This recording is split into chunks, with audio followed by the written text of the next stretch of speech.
नमस्कार, बहुत बहुत स्वागत है आपका खबर पर नजर के इस विशेष अंक में। मैं हूं निखिल सिंह और खबर पर नजर में हम उन तमाम खबरों की चर्चा करते हैं, अपने संवाददाताओं से बात करते हैं जिन खबरों ने आज बटोरी है सुर्खियां और हमारे संवाददाताओं ने उस पर दिन भर नजर रखी है, उसको ट्रैक किया है। गुजरात में लगातार 7वीं बार बीजेपी की सरकार काबिज हुई है। भूपेंद्र पटेल ने सीएम पद की शपथ ली है। इस पर हम चर्चा करेंगे अपने संवाददाताओं से और इसके साथ ही साथ जानेंगे कि किन मायनों में ऐतिहासिक होगा G20 शिखर सम्मेलन इस बार।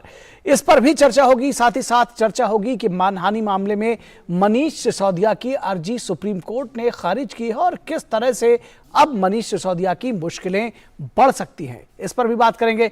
सरकार ने कहा है कि पुरानी पेंशन योजना फिर से शुरू करने का कोई प्रस्ताव नहीं है। क्या है इसके मायने, इस पर भी हमारी चर्चा होगी अपने संवाददाता के साथ में। सबसे पहले खबर गुजरात से। गुजरात में ऐतिहासिक जीत के बाद आज भूपेंद्र रजनीकांत पटेल ने लगातार दूसरी बार गुजरात के मुख्यमंत्री पद की शपथ ली। गुजरात के राज्यपाल आचार्य देवव्रत ने भूपेंद्र पटेल को सीएम पद की शपथ दिलाई। भूपेंद्र रजनीकांत पटेल के शपथ ग्रहण समारोह में प्रधानमंत्री नरेंद्र मोदी ने भी शिरकत की। इस दौरान रक्षा मंत्री राजनाथ सिंह, गृह मंत्री अमित शाह, यूपी के सीएम योगी आदित्यनाथ, एमपी के सीएम शिवराज सिंह चौहान, केंद्रीय मंत्री स्मृति ईरानी और असम के मुख्यमंत्री हेमंत बिस्वा शर्मा समेत बीजेपी के शासित राज्यों के कई वरिष्ठ नेता और मंत्री मौजूद रहे। गुजरात के राज्यपाल आचार्य देवव्रत ने भूपेंद्र पटेल को सीएम पद की शपथ दिलाई। इसके बाद राज्यपाल ने कैबिनेट मंत्रियों को शपथ दिलाई। कैबिनेट मंत्री के तौर पर कन्हूभाई देसाई, ऋषिकेश पटेल, राघवजी पटेल, बलवंत सिंह राजपूत को शपथ दिलाई गई। इसके बाद कुंवरजी बावलिया, मुलूभाई बेरा, भानुबेन बाबरियाट और कुबेर डिडोर को मंत्री पद की शपथ दिलाई गई। इसके साथ ही बीजेपी विधायक हर्ष संघवी और जगदीश विश्वकर्मा ने राज्य मंत्री स्वतंत्र प्रभार के तौर पर शपथ ग्रहण की। भूपेंद्र पटेल के मंत्रिमंडल में 8 कैबिनेट मंत्री, 2 राज्य मंत्री स्वतंत्र प्रभार और 6 राज्य मंत्रियों को शपथ दिलाई गई।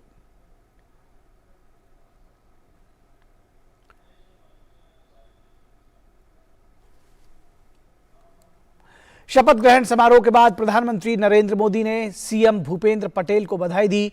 पीएम नरेंद्र मोदी ने गुजरात के सीएम को बधाई देते हुए एक ट्वीट किया कि गुजरात के मुख्यमंत्री पद की शपथ लेने पर भूपेंद्र भाई पटेल जी को बहुत बहुत बधाई। मैं उन सभी को भी बधाई देना चाहता हूं जिन्होंने मंत्री के रूप में शपथ ली। ये एक ऊर्जावान टीम है जो गुजरात को और भी नई ऊंचाइयों पर ले जाएगी।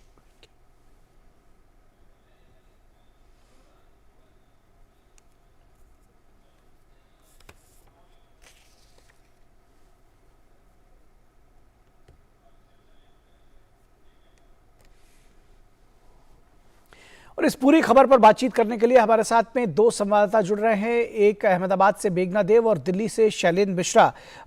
शैलेंद्र मिश्रा हमारे साथ जुड़े हुए हैं। शैलेंद्र, आपसे समझना चाहेंगे, जब इतना जिस तरह का जनमत मिला और जिस तरह का मंत्रिमंडल आज गठन हुआ, इसके दूरगामी परिणाम हैं। किस तरह की राजनीति, किस तरह की सियासत आप देखते हैं गुजरात से निकलती हुई जो देश को प्रभावित करेगी? क्या लगता है आपको?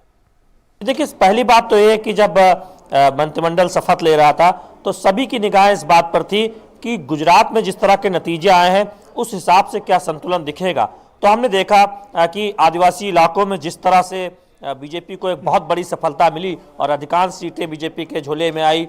पाटीदार प्रभाव वाली जो 60 सीटें हैं उसमें से 50 से ज़्यादा सीटें हम देख रहे हैं कि बीजेपी की झोली में आई। और क्षेत्रवार भी देखें तो एक संतुलन दिखता है अलग अलग समाज का, युवा चेहरों का, चूंकि युवाओं पर बहुत जोर रहा टिकट वितरण में और हमने देखा कि ऊर्जावान चेहरों को शामिल किया गया है मंत्रिमंडल में। तो ये एक संकेत है कि किस तरह से बीजेपी युवाओं की आकांक्षाओं को पूरा करना चाहती है। दूसरी बात यह है कि आगे बीजेपी जो तमाम उम्मीदों के साथ जनता का जो समर्थन मिला है उसे गुजरात में किस तरह से आगे बढ़ाया जाएगा, उसको लेकर भी एक तरह से संकेत दिया गया है। और बहुत अहम बात यह कि गुजरात से बाहर अगर आप देखें इस चुनावी जीत के जो मायने हैं बीजेपी के लिए, वो निश्चित तौर पर जो बाकी राजनीतिक दल हैं उनको ये सीखना होगा कि आखिर जनता का समर्थन 50% से ज्यादा पड़े हुए कुल मत प्रतिशत से ज्यादा किसी राजनीतिक दल प्रधानमंत्री को ने मिलता है। स्थायी राजनीति की बात की शैलेंद्र, और कहा कि जो फ्रीबी की राजनीति है वो नहीं चलेगी। किस तरह से देखते हैं कि गुजरात एक मॉडल स्टेट बना है, एक के बाद एक 7वीं बार लगातार जीत, और प्रधानमंत्री ने कहा कि इससे सीखने की जरूरत है। दरअसल दूसरे दलों को भी, राजनीतिक दलों को सीखने की जरूरत है। ये बिल्कुल निखिल, निश्चित तौर पर उसी पर मैं आ रहा था। आप आखिरी में आपका फोन कट गया, जो हम सुन पा रहे थे। दरअसल ये बताता है कि किस तरह से फ्रीबी की राजनीति को नकारा है हिमाचल और गुजरात दोनों ने। चूंकि आप देखें कि आम आदमी पार्टी जिस तरह से मुफ्त के वादे करती थी, उनके तमाम उम्मीदवारों की जमानत जब्त हो गई। एक होता है हार होना, एक होता है कि जमानत जब्त होना, जिसमें जनता का एक समर्थन बिल्कुल नहीं मिलता है। तो निश्चित तौर पर यह दिखाता है कि राजनीतिक दलों को यह सोचना होगा कि अगर उन्हें लंबे समय तक शासन करना है, अगर उन्हें जनता का भरोसा जीतना है, तो राज्य के विकास पर, देश के विकास पर एक ठोस नीति के साथ आगे आना होगा, न कि मुफ्त की राजनीति। तो वो एक संदेश गुजरात के जनादेश में छिपा हुआ दिखाई दे रहा है। आप हमारे साथ बने रहिए। हमारे साथ मेघना भी गांधीनगर से जुड़ी हुई हैं। मेघना, ये जो मंत्रिमंडल का गठन हुआ है, किस तरह से इसको देखा जाए, समझा जाए? युवा जोश के साथ साथ अनुभव का मिश्रण कहा जाए तो गलत नहीं होगा?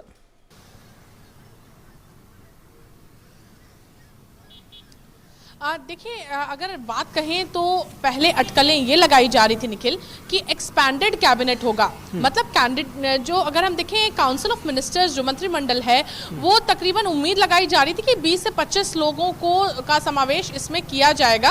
और क्योंकि इतना बड़ा जनाधार मिला है, 156 विधायक चुनकर विधानसभा में गए हैं गुजरात में, तो सबको अकोमोडेट करने के कवायद के चक्कर में भारतीय जनता पार्टी हो सकता है अपना मंत्रिमंडल गुजरात में एक्सपैंड करे। लेकिन उसका ही विपरीत नजर आया, क्योंकि हर बार की तरह भारतीय जनता पार्टी जो अगर हम देखें तो हर बार गूगली फेंकने के लिए मशहूर है। तो ऐसे में इस बार 16 मंत्रियों ने, भूपेंद्र पटेल ने मुख्यमंत्री की शपथ ली और बाकी 16 विधायकों ने मंत्री पद की शपथ ली है। इसमें समीकरण 2 किस्म के हैं निखिल। पहला समीकरण अगर हम देखें तो क्षेत्रीय समीकरण साफ तौर पर नजर आ रहा है। राजकोट की बात करें तो जसदण से और राजकोट रूरल से, दोनों जगहों से जो प्रत्याशी, जो एमएलएज हैं, विधायक हैं, उनको, जिनमें से भानुबेन बाबरिया जो कि इकलौती महिला चेहरा है इस मंत्रिमंडल की। दूसरी बात करें तो ट्राइबल्स को भी जगह दी गई है। खास तौर पर अगर देखें तो महिसागर, दाहोद, अरवली, ये सब जगहें हैं जो ट्राइबल बेल्ट माना जाता है। ट्राइबल बेल्ट यहाँ पर भी बहुत अच्छा जनाधार भारतीय जनता पार्टी को मिला है, तो ट्राइबल रिप्रेजेंटेशन भी दिया है। उसके अलावा सबसे ज्यादा अगर एमएलएस की बात करें तो दक्षिण गुजरात से 5 विधायकों को मंत्रिमंडल में जगह मिली है। तो इस बार क्षेत्रीय समीकरण साफ तौर पर भारतीय जनता पार्टी ने सभी जगहों से देने की कोशिश की है। सिद्धपुर से बलवंत सिंह राजपूत को भी मंत्रिमंडल में जगह मिली है। तो कुछ प्रमुख चेहरे हैं, कुछ नए चेहरे हैं। जैसे जसदण से जो कुंवर सिंह बावलिया हैं, वो एक प्रमुख चेहरा है। कई प्रमुख चेहरों को जगह मिली है। बेशक हर्ष संघवी और जगदीश विश्वकर्मा जो ऑलरेडी इस कैबिनेट का, पहली कैबिनेट का भी हिस्सा थे, इस बार उन्हें राज्य मंत्री स्वतंत्र प्रभार मिला है। केवल 2 राज्य मंत्री स्वतंत्र प्रभार बने हैं, जिसमें हर्ष संघवी और जगदीश विश्वकर्मा हैं। हर्ष संघवी मजूरा से विधायक हैं और जगदीश विश्वकर्मा निकोल से। तो जो समीकरण है साफ तौर पर क्षेत्रीय भी है और हर एक तबके को खुश करने की कोशिश साफ तौर पर इस 16 सदस्यीय मंत्रिमंडल में है और पाटीदारों को भी पीछे नहीं छोड़ा गया है। भूपेंद्र पटेल खुद एक पाटीदार हैं। उसके अलावा देखें तो राघव जी पटेल हैं और भी अन्य जो, जैसे अगर हम प्रफुल्ल पानशेरिया की बात करें तो वो भी पाटीदार हैं। तो पाटीदारों को मंत्रिमंडल देने की कोशिश की गया है। तो ये पूरा अगर हम देखें तो इक्वेशन जी बैलेंस्ड मंत्रिमंडल देने की कोशिश की गई है। ऐसे लोग जो युवा जोश से लबरेज हों, जो काम भी कर सकें और उसके साथ साथ एक्सपीरियंस जो मिनिस्टर्स हैं वो भी साथ साथ रहें। इस तरह से जो 7वीं बार लगातार सरकार बनी है उसमें भी नए कीर्तिमान बनाने के लिए उत्सुक है बीजेपी की सरकार गुजरात में। बहुत शुक्रिया आप दोनों का, शैलेंद्र आपका और मेघना आपका, हमारे साथ जुड़ने के लिए और अपने जो जानकारियां हैं और विचार साझा करने के लिए। और भारत की अध्यक्षता में G20 विकास कार्य समूह की पहली बैठक मंगलवार को मुंबई में शुरू होगी। ये बैठक 13 दिसंबर से 16 दिसंबर तक चलेगी। आधिकारिक बैठक से पहले मंगलवार को 2 अतिरिक्त कार्यक्रमों का आयोजन किया जाएगा। विकास के लिए डेटा 2030 एजेंडा को आगे बढ़ाने में G20 की भूमिका और हरित विकास में पर्यावरण के लिए नए जीवन शैली को शामिल किए जाने पर चर्चा होगी। Our objective is to be the voice of the global south, and we will try and galvanize consensus for a green development pact which we'll work on. So our priorities are accelerating progress on achieving the SDG through collective actions here, lifestyle for environment, data for development. And here we'll display the cultural heritage, traditions, craft, dance forms and cuisines of Maharashtra. We will showcase the traditional Maharashtrian dance performances, including modern cinematic heritage. We will introduce the famous street foods of Mumbai. There's a visit to the iconic Gateway of India and a tour of the old Mumbai. There's an excursion to the ancient Kanheri caves, and we'll be highlighting India's booming startup landscape here. इसके साथ ही G20 के भारत के शेरपा अमिताभ कांत ने कहा कि भारत में 9 और 10 सितंबर को होने वाला G20 नेतृत्व शिखर सम्मेलन भारत में वैश्विक नेताओं का अब तक का सबसे बड़ा जमावड़ा होगा। मुंबई में आयोजित एक प्रेस वार्ता में उन्होंने बताया कि इसमें 43 नेता, G20 के अलावा 9 विशेष आमंत्रित सदस्य और बड़ी संख्या में अंतर्राष्ट्रीय संगठन शामिल होंगे। When G20 takes place in India, the leadership summit on 9th and 10th of September, this will be the biggest ever gathering of leaders in India. There will be 43 leaders. In addition to G20, there are 9 special invitees, and there are a vast range of international organizations from UN to OECD to WHO, WTO. All of them will be represented. Now, this will be the biggest event held in India because we've had Chogam, we've had NAM in the past, but they were events for 2 to 3 days in Delhi. This is the first time that you will have G20 which will be spread through the year from 1st December to the 1st of December through the year. और अमिताभ कांत ने कहा कि यह पहली बार होगा जब हम G20 की मेजबानी करेंगे, जिसके आयोजन साल भर चलेंगे। ये सबसे बड़ा इसलिए भी है कि भारत के लगभग हर राज्य और हर केंद्र शासित प्रदेश में इसकी मेजबानी की जाएगी। अमिताभ कांत ने बताया कि G20 विभिन्न समूह है जिसमें उस क्षेत्र से संबंधित मुद्दों पर चर्चा होती है। इस बार भारत ने इस समूह में स्टार्टअप 20 समूह को शामिल किया है। और हमारे संवाददाता अमृतपाल और ज्यादा जानकारी के साथ इस पूरी खबर पर हमारे साथ जुड़े हुए हैं। अमृतपाल, जैसा कि अभी आपने अमिताभ कांत को सुना, दरअसल आपने तो इस कवरेज को ही किया है, आपने वो प्रेस कॉन्फ्रेंस भी अटेंड की है। एक्सेलरेटिंग प्रोग्रेस डेवलपमेंट की बात करेंगे, साथ ही साथ डेटा फॉर डेवलपमेंट की बात करेंगे, यानी कि तमाम सारे ऐसे मुद्दे होंगे जो विश्व शांति की बात करेंगे और देश को, दुनिया को बल्कि G20 के से जुड़े हुए जो देश हैं उनको आगे ले जाने की बात करेंगे। किस तरह से भिन्न होगा, क्योंकि हर बार कोई ना कोई मुद्दा G20 की समिट में रहता है और तमाम जो अर्थव्यवस्थाएं हैं उनको आगे बढ़ाने की चर्चा भी होती है। इस बार कैसे खास होने जा रहा है?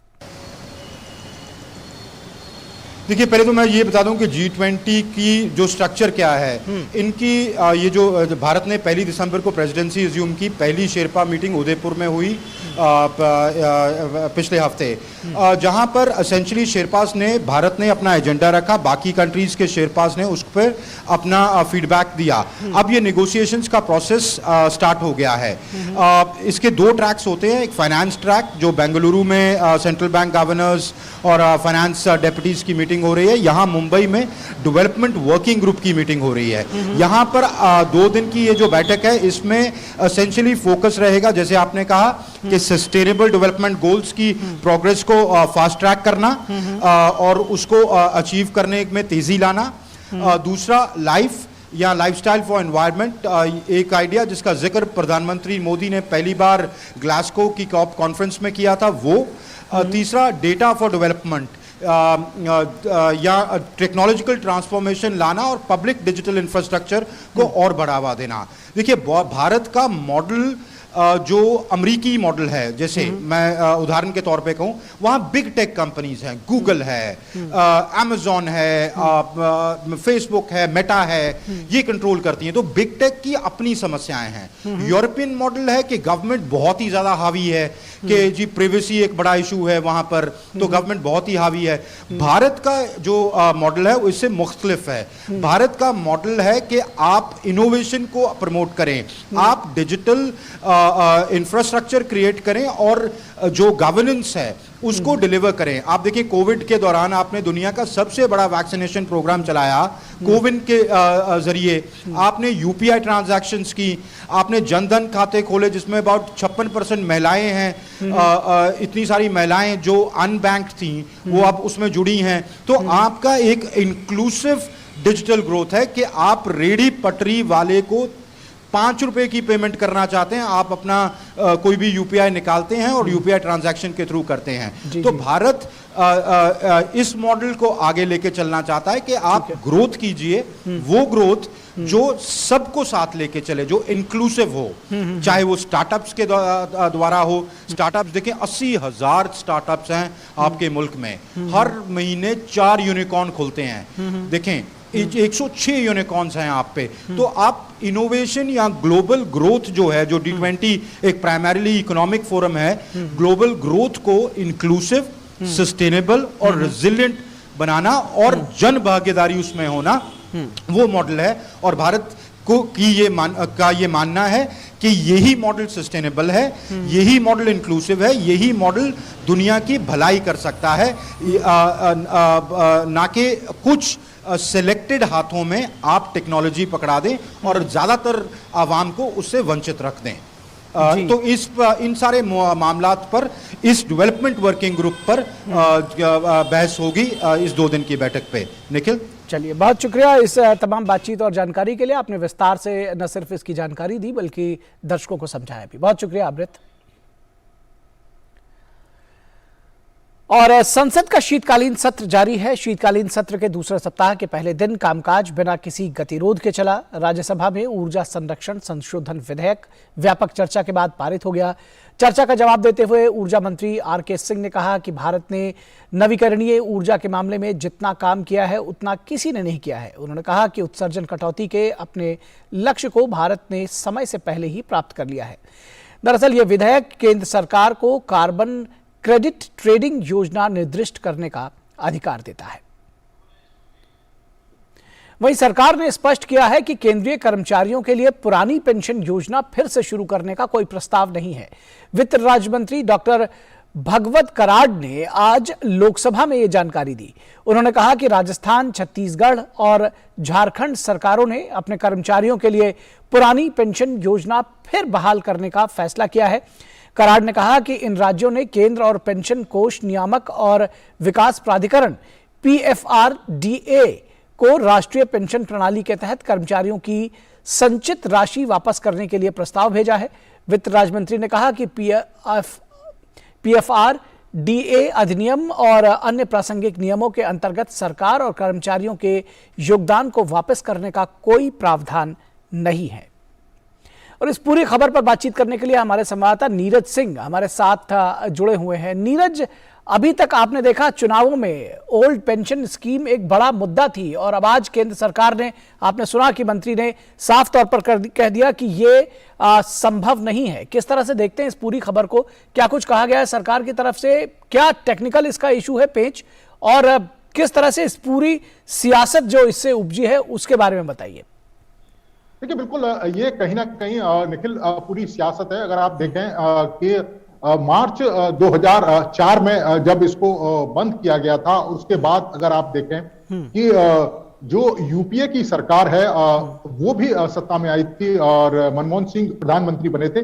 उस समय 5 साल सरकार चली, लेकिन कांग्रेस की तरफ से ओल्ड पेंशन स्कीम को शुरू करने की कोई पहल नहीं की गई। उसके बाद फिर दोबारा से जो सरकार है वो रिपीट हुई। उस समय भी जो यूपीए की सरकार है उन्होंने ओल्ड पेंशन स्कीम को शुरू करने की कोई पहल नहीं की। यहां तक कि कई सारे स्टेटों में कांग्रेस की जो सरकार थी उस समय भी ये कोई पहल नहीं हुई। ये पहल बिल्कुल विशुद्ध रूप से राजनीतिक दिखाई देती है। आपने देखा होगा कि किस तरह से उत्तर प्रदेश के इलेक्शन में प्रियंका गांधी ने इसकी शुरुआत की। जब वहां पर कोई फायदा नहीं हुआ, गुजरात के इलेक्शन में इसकी शुरुआत की गई, वायदा किया गया। उसके बाद हिमाचल प्रदेश में जब इलेक्शन हुए तो वहां वायदा किया गया, और आपने देखा कि किस तरह से हिमाचल के जो सीएम है उन्होंने कहा है कि वो पुरानी पेंशन स्कीम को बहाल करेंगे। सबसे महत्वपूर्ण बात है कि तमाम जो अर्थशास्त्री है उन्होंने कहा है कि एक तरह से ये डिजास्टर है। जब इन स्टेटों में कई सारी आर्थिक कह सकते हैं कि देनदारियां हैं, कई हजार करोड़ के कर्ज हैं, उस समय पुरानी पेंशन स्कीम को बहाल करना यानी कि यहां विकास की गति को एक तरीके से रोक देना। आज भी कई सारे स्टेटों में आपने देखा है सड़क, बिजली, पानी जैसी मूलभूत जरूरत की चीजें पूरी नहीं हो पाई हैं, और उस समय इस पेंशन स्कीम को बहाल करना निश्चित तौर पर एक डिजास्टर है। और जिस तरीके से लोकसभा में लिखित जवाब दिया है सरकार ने, और सरकार का कहना है कि इस तरह की पुरानी पेंशन स्कीम को बहाल करने की सरकार की कोई योजना नहीं है, तो ये एक तरह से राजनीति है। क्योंकि आने वाले समय में अगर आप देखें, कांग्रेस पार्टी लगातार अगर इस पहलू को उजागर कर रही है, इस पहलू को उठा रही है, उसका एक मकसद है कि 2023 में कई सारे स्टेटों में इलेक्शन है, खुद राजस्थान के अंदर इलेक्शन है, कर्नाटक के अंदर इलेक्शन है, तो कहीं ना कहीं पॉलिटिकल माइलेज लेने की कोशिश जो कांग्रेस पार्टी है वो कर रही है। लेकिन उसको देखना होगा कि उसके आर्थिक पहलू किस तरह के। आप अगर देखें कि राजीव जो महर्षि है, जो खासतौर से राजस्थान के सचिव, मुख्य सचिव भी रहे, उन्होंने इसको एक तरह से आर्थिक डिजास्टर तक कहा है कि जिन राज्यों पर लाखों करोड़ों का कर्ज है वो सरकार से फिर पुरानी पेंशन स्कीम को बहाल करने के लिए कर्ज लेंगे, तो उस समय राज्य का जो आर्थिक विकास का पहिया है वो ठप हो जाएगा। तो ये किसी भी तरीके से कह सकते हैं कि सही नहीं है, और ये बिल्कुल निखिल विशुद्ध कह सकते हैं कि राजनीति है। और सरकार ने भी आज संसद में स्पष्ट कर दिया, लोकसभा में, कि भारत सरकार की इस तरह की कोई योजना नहीं है कि पुरानी पेंशन स्कीम को बहाल किया जाए। चलिए नीरज, बहुत शुक्रिया इस तमाम बातचीत और जानकारी के लिए। और बढ़ते हैं अगली खबर की तरफ। दिल्ली के उप मुख्यमंत्री मनीष सिसोदिया की मुश्किलें बढ़ गई हैं, क्योंकि असम के मुख्यमंत्री हेमंत बिस्वा शर्मा की ओर से दायर मानहानि के मामले में मनीष सिसोदिया को सुप्रीम कोर्ट से कोई राहत नहीं मिली है।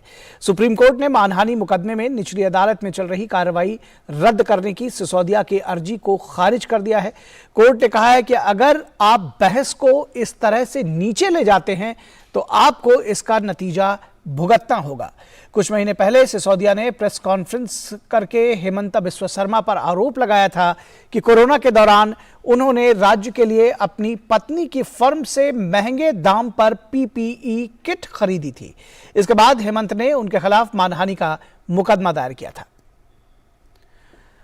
और इस पूरी खबर पर बातचीत करने के लिए हमारे साथ हमारे संवाददाता विकास सारथी सुप्रीम कोर्ट से जुड़ रहे हैं। विकास, आपसे समझना चाहेंगे, सबसे पहले तो हेमंत बिस्वा शर्मा ने जो अपनी मानहानि दायर की है उसमें क्या कुछ कहा गया है, क्या उनकी मांग की गई है, और सुप्रीम कोर्ट ने क्या कुछ कहते हुए अर्जी खारिज की है? आज जो अर्जी खारिज की गई निचली अदालत में कार्रवाई को रोकने के लिए जो दायर की गई थी।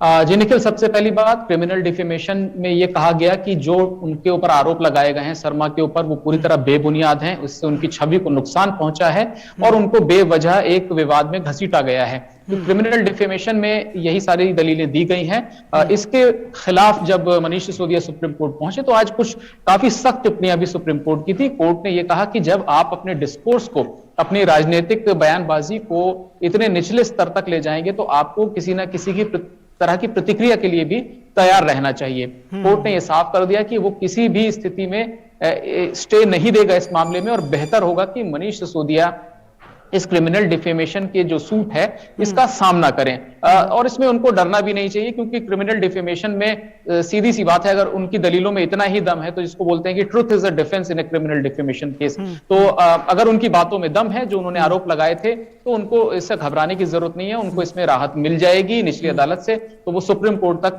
कानूनी लड़ाई लड़ने की उनको कोई जरूरत नहीं दिखती थी। लेकिन क्योंकि जो ये आरोप थे निखिल, इस तरह के आरोप अगर हम देखें पहले भी लगे हैं और आम आदमी पार्टी के बड़े नेताओं की तरफ से भी लगे हैं। आप याद करें कि बिल्कुल ऐसा ही मामला मुख्यमंत्री अरविंद केजरीवाल का भी था, जब उन्होंने नितिन गडकरी पर, जो केंद्रीय मंत्री हैं, उन पर आरोप लगाए थे और फिर उस मामले में उन्हें बिना शर्त एक माफी देनी पड़ी थी, माफीनामा देना पड़ा था। तो इस तरह के आरोपों को लेकर के कोर्ट भी अब ये देखता है कि इस तरह के दागो और भागो वाली जो नीति है कुछ दरअसल इसी तरह का मामला अरुण जेटली के साथ भी आया था और उस मामले में भी अरविंद केजरीवाल को माफी मांगनी पड़ी थी। ये समझना चाहेंगे कि इससे बहुत संक्षेप में चाहेंगे, समय समाप्त हो गया है, कि अब कितनी मुश्किल में पड़ सकते हैं मनीष सिसोदिया इस पूरे प्रकरण से? देखिए, इसमें अभी भी उनके पास एक विकल्प ये है कि जैसा आमतौर पर करते हैं वो आउट ऑफ कोर्ट जाकर के एक बार कोशिश कर सकते हैं, नहीं तो उनको क्रिमिनल डिफेमेशन का सामना करना पड़ेगा और वहां पर वो अपनी दलीलें रखें। लेकिन कई बार ऐसा होता है कि आपस की बातचीत से और आउट ऑफ कोर्ट जाकर के माफीनामा देने, कोर्ट ने आज एक बात यहां पर ये भी कही कि आप बिना शर्त अगर माफी मांग लेते पहले ही तो ये सारी बात यहां तक नहीं पहुंचती और आपको सुप्रीम कोर्ट तक नहीं आना पड़ता। तो अभी भी वो रास्ता उनके लिए खुला है, वो पब्लिकली इसके लिए माफी मांगे तो हो सकता है कि हेमंत शर्मा अपने इस मामले को वापस लें। जी, निश्चित तौर पर। और आम आदमी पार्टी के नेताओं का यह पुराना चलन रहा है, जैसा कि आपने भी उदाहरण पेश किए, कि पहले आरोप लगा दे, गलत आरोप लगाए और बाद में माफी मांग ले। फिलहाल बहुत शुक्रिया इस तमाम बातचीत और जानकारी के लिए विकास। तो खबर पर नजर के इस अंक में बस इतना ही। हमारी पूरी टीम को दीजिए इजाजत। नमस्कार।